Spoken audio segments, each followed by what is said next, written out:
പിശാചിനാൽ പരീക്ഷിക്കപ്പെടുവാനായി പരിശുദ്ധാത്മാവ് യേശുവിനെ മരുഭൂമിയിലേക്ക് നയിച്ചു.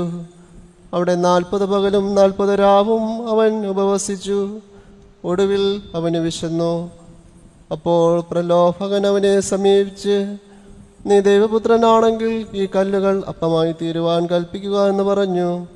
യേശു തമ്പുരാൻ ഉത്തരമായി, മനുഷ്യൻ ജീവിക്കുന്നത് അപ്പം കൊണ്ട് മാത്രമല്ല, ദൈവത്തിൻ്റെ വായിൽ നിന്ന് പുറപ്പെടുന്ന സകല വചനം കൊണ്ടുമാണ് എന്നെഴുതപ്പെട്ടിരിക്കുന്നു എന്ന് പറഞ്ഞു.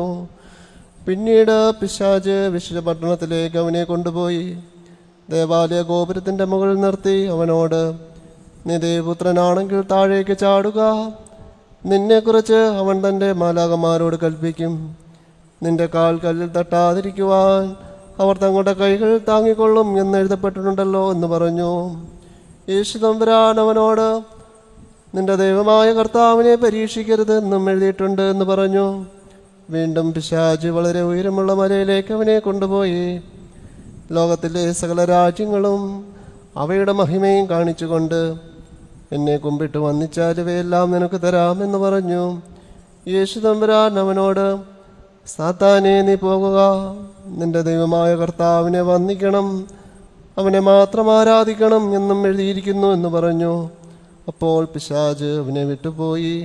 ഉടനെ മാലാഖമാർ അടുത്ത് വന്ന് അവനെ ശുശ്രൂഷിച്ചു. ബാർക്കുമോർ, നിങ്ങൾക്കെല്ലാവർക്കും ശാന്തിയുണ്ടായിരിക്കട്ടെ.